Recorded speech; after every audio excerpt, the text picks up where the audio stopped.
بسم اللہ الرحمن الرحیم۔ السلام علیکم ورحمۃ اللہ وبرکاتہ۔ آج کل سوشل میڈیا پہ کچھ لوگ یہ دعوے بڑے زور و شور سے کرتے ہیں کہ ہم اللہ سے بہت محبت کرتے ہیں۔ ان کی گفتگو میں اللہ اور رسول اور صحابہ اور صحابیات یہ بہت نظر آتے ہیں، مثالیں دیتے ہیں اسلام کی بہت زیادہ، سبمیشن ٹو اللہ کی بات کرتے ہیں۔ مگر افسوس اس بات کا ہے کہ ان کے اپنے جو حال اور احوال، ان کا رہنا سہنا، جو ان کا لائف سٹائل ہے، جو ان کی آؤٹ لک ہے، وہ اس کے بالکل برعکس ہوتی ہے، اور یہ لوگوں کو دین کا درس پڑھا رہے ہوتے ہیں، جو کہ کسی بھی طرح سے درست نہیں ہے، بلکہ یہ گمراہی ہے اور دوسروں کو بھی گمراہ کرنا ہے۔ ہم کسی کے دل کو چیک نہیں کر سکتے، کسی کے اوپر کوئی لیبل نہیں لگا سکتے، لیکن یہ بھی نہیں ہے اور نہ ہی یہ ہمارے دین نے کہا ہے کہ زبانی کلامی باتیں اور دعوے کافی ہیں، جبکہ عمل اس کے بالکل برعکس ہو۔ تو یہ قول اور فعل کا تضاد ہے، اور یہ منافقین کی نشانیاں بتائی ہیں اللہ تعالیٰ نے۔ ان کی منافقین کی نشانیوں میں سے ایک نشانی ہے کہ ان کے قول اور فعل میں تضاد ہوتا ہے، اور قرآن یہی فرق بتاتا ہے سچے ایمان والوں یعنی صحابہ کرام میں اور منافقین میں، کہ منافقین کے اندر کیا تھا کہ باتیں بڑی بڑی کرنا، دعوے بڑے بڑے کرنا۔ جیسے رئیس المنافقین عبداللہ بن ابی جو تھا، وہ یہی کرتا تھا کہ آپ صلی اللہ علیہ وسلم کے سامنے بڑے بڑے دعوے کرتا تھا، بڑے محبت کا اظہار اور اسلام کے لیے جان دینے کے دعوے کرتا تھا، لیکن جب ایکچوئل وقت آتا تھا کوئی بھی قربانی دینے کا یا عمل کا، تو پھر فرار ہو جاتے تھے، بہانے گھڑنا شروع ہو جاتے تھے۔ تو قرآن آپ دیکھیں اسی لیے سب سے زیادہ جو اسٹریس دیتا ہے وہ ایمان لانے کے بعد عمل پر دیتا ہے، عمل صالح پر دیتا ہے۔ اگر عمل اللہ کے احکامات کے مطابق نہیں ہے تو پھر اسکرین پر بیٹھ کر اتنی بڑے بڑے دعوے بھی نہیں کرنے چاہیے، کیونکہ جب سچا ایمان دل میں داخل ہوتا ہے اور سچی محبت اللہ کی دل میں آتی ہے تو یہ ہو نہیں سکتا کہ انسان کا ظاہر تبدیل نہ ہو۔ ظاہر بھی ضرور تبدیل ہوتا ہے اور اس کا لائف سٹائل بھی ضرور تبدیل ہوتا ہے۔ اب یہ وہی لوگ ہیں کہ اگر کسی داڑھی والے کو یا کسی حجاب والی خاتون کو اگر کوئی ایسا کام یہ کرتے دیکھ لیں جو کہ اسلام کے مطابق نہ ہو، تو یہ فوراً اس کو جج کرتے ہیں اور کہتے ہیں کہ ان کا حلیہ دیکھو اور ان کے کام دیکھو، ٹھیک ہے۔ لیکن جب ان کو خود کو کوئی یہ کہہ دے کہ آپ اپنا حلیہ دیکھیں اور آپ اپنی باتیں دیکھیں کہ آپ کیسی باتیں کر رہے ہیں، کہ آپ اللہ اور رسول کی محبت کی باتیں کر رہے ہیں، جبکہ آپ کا اپنا جو ایک لائف سٹائل ہے، جو آپ کا آؤٹ لک ہے، وہ بالکل اس کے برعکس ہے، ان احکامات کے برعکس ہے جو اللہ تعالیٰ نے اور اللہ کے رسول نے دیے ہوئے ہیں، تو فوراً پھر ایک محاذ کھل جاتا ہے کہ آپ کون ہیں جی جج کرنے والے، یہ تو میرا اور میرے اللہ کا معاملہ ہے۔ تو پھر ان کو اتنی بڑی بڑی محبتوں کے اور سبمیشن ٹو اللہ کی باتیں یہ سوشل میڈیا پہ بیٹھ کر نہیں کرنی چاہیے، اور جبکہ ان کو سبمیشن ٹو اللہ کا معنی معلوم ہی نہیں ہے۔ خالی منہ سے کہہ دینا کہ ہم اللہ کے سامنے ہمیں سبمٹ کرنا چاہیے، یہ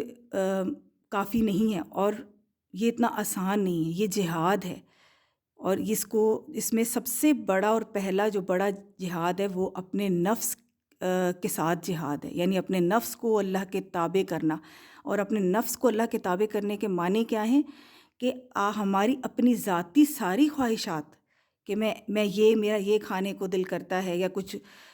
جو اللہ نے منع کیا وہ کھانے کو دل کرتا ہے، یا ویسا پہننے کو دل کرتا ہے جو اللہ نے منع کیا، اللہ کے رسول نے منع کیا ہے، یا کوئی اور کام ایسا کرنے کو دل کرتا ہے جو اللہ اور اللہ کے رسول نے منع فرمایا ہے،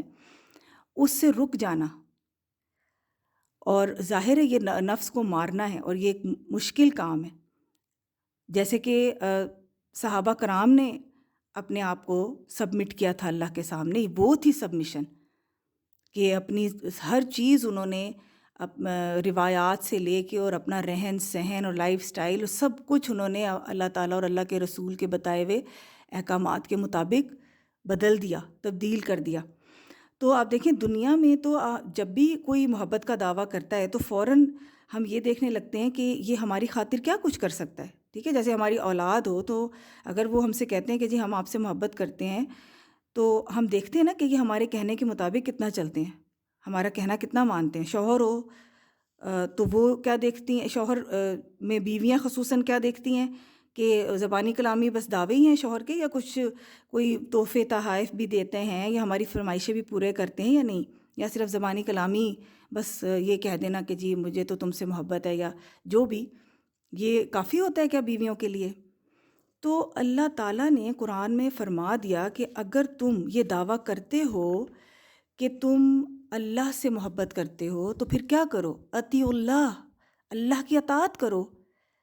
اور اگر تم یہ دعویٰ کرتے ہو کہ تم اللہ سے محبت کرتے ہو تو پھر ایک اور کام کیا کرو؟ اطیعوا الرسول، رسول کی اطاعت کرو. تو اگر تم واقعی اپنے عمل سے یہ ثابت کرتے ہو تبھی تم یہ کہنے کے حقدار ہو کہ تم اللہ سے محبت کرتے ہو، ورنہ زبانی کلامی بیٹھ کر اسکرین کے اوپر دعوے کرنا لوگوں کو تو شاید دھوکے میں ڈال سکتا ہے، اور لوگ واقعی دھوکے میں آ بھی جاتے ہیں، لیکن یہ چیز اللہ کو دھوکے میں نہیں ڈال سکتی. بے حجاب خواتین پورے بناؤ سنگھار کے ساتھ ڈیزائنر کپڑے پہن کر ٹی وی اسکرینز پر، سوشل میڈیا پر بیٹھ کر یہ کہتی ہیں کہ جی اللہ کے سامنے سرنڈر کرنا ہی اصل میں اللہ سے محبت کرنا ہے. تو بالکل ایسا ہے، لیکن جب ان کو یہ کہا جائے کہ آپ حجاب میں آئیں کیونکہ آپ اتنی دین کی باتیں کر رہی ہیں اور آپ اتنی اللہ اور رسول کی باتیں کر رہی ہیں، احادیث بیان کر رہی ہیں، تو یہ حجاب میں آنا جو ہے یہ کس کا حکم ہے؟ یا حجاب پہننا عورت کے لیے کس کا حکم ہے؟ یہ اللہ کا حکم ہے نا. تو وہ کیا کہتی ہیں کہ یہ میرا اور اللہ کا معاملہ ہے، آپ کون ہوتے ہیں مجھے جج کرنے والے؟ تو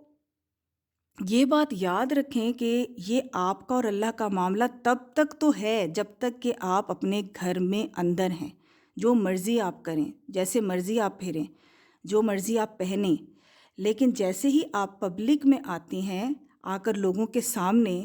دین کے اوپر خصوصاً لیکچر دیتے ہیں، احادیث سناتے ہیں، سبمیشن ٹو اللہ کی بات کرتے ہیں کھلی بے پردگی کے ساتھ، تو اس چیز کی نہ دین اجازت دیتا ہے اور نہ اللہ اجازت دیتا ہے. یہ سراسر گمراہی ہے اور لوگوں کو گمراہ کرنا ہے، اس میں کوئی شک نہیں ہے کہ خود بھی یہ لوگ کنفیوزڈ ہیں دین کے بارے میں، اور لوگوں کو بھی کنفیوژن کا شکار کرتے ہیں کہ جی یہ تو میرا اور اللہ کا معاملہ ہے. اللہ کا اور آپ کا معاملہ بالکل ہے، اور اس میں بہت سی چیزیں ہیں جو آپ کی ٹھیک ہے ذات تک ہیں، محدود ہیں، اور وہ اس پہ ہم جج نہیں کر سکتے. لیکن جیسے ہی آپ گھر سے اپنے باہر نکلتے ہیں تو بہت سی چیزیں ایسی ہیں جو پھر آپ کا اور اللہ کا معاملہ نہیں رہتا، اس کا اثر معاشرے کے اوپر پڑتا ہے. اگر آپ ایسا کوئی بھی کام کر رہے ہیں جس کا اثر معاشرے پہ غلط پڑ رہا ہے، غلط میسج جا رہا ہے، جو ہمارے دین اسلام کے خلاف جا رہا ہے، کیونکہ ہم سب مسلمان ہیں، تو وہ کام بالکل بھی درست نہیں ہے، کہیں سے بھی جسٹیفائڈ نہیں ہے کہ یہ میرا اور اللہ کا معاملہ ہے، کیونکہ اس کا اثر پورے معاشرے پہ پڑ رہا ہے. لوگ اس سے غلط میسج لے رہے ہیں، دین کی غلط انٹرپریٹیشن ہو رہی ہے. تو جو لوگ آپ دیکھیں ذرا بھی دین اسلام کی سمجھ رکھتے ہیں، قرآن و حدیث کی سمجھ رکھتے ہیں، وہ ایسے لوگوں کی باتوں سے گمراہ نہیں ہوتے. مگر جن لوگوں کو علم ہی نہیں ہے، جن کو دین کی کوئی پتہ ہی نہیں ہے، وہ واقف ہی نہیں ہے دین کی صحیح بنیادی اصولوں سے بھی ان کی کوئی مطلب ان کو علم نہیں ہے، جو کہ میجورٹی کا یہی حال ہے، تو وہ ان کی طرفداری میں کھڑے ہو جاتے ہیں. تو ہم اللہ تعالیٰ سے یہ دعا کرتے ہیں، اور ایسے لوگوں کو یہ میسیج ہے ہماری طرف سے کہ یہ اس میں کوئی وہ نہیں ہے کہ آپ کو جج نہ کیا جائے. آپ کو بالکل جج کیا جائے گا جب آپ پبلک میں آ کے ایک غلط اپنے جو ہے قول و فعل کا تضاد جو ہے اوپنلی پیش کریں گے، جس سے کہ لوگوں کے اندر ایک اسلام کا ایک غلط بالکل جو ہے وہ پکچر جائے گی، اور غلط تصور ان کے اندر ایک قائم ہوگا، کنفیوز ہوں گے لوگ. تو آپ کو روکا جائے گا، بالکل روکا جائے گا. اور اللہ تعالیٰ سے ہم دعا ہی کر سکتے ہیں کہ اللہ ہم سب کو صحیح ہدایت اور صحیح سچا ایمان نصیب فرمائے، اور ہمارے قول اور فعل میں مطابقت عطا فرمائے. آمین ثم آمین.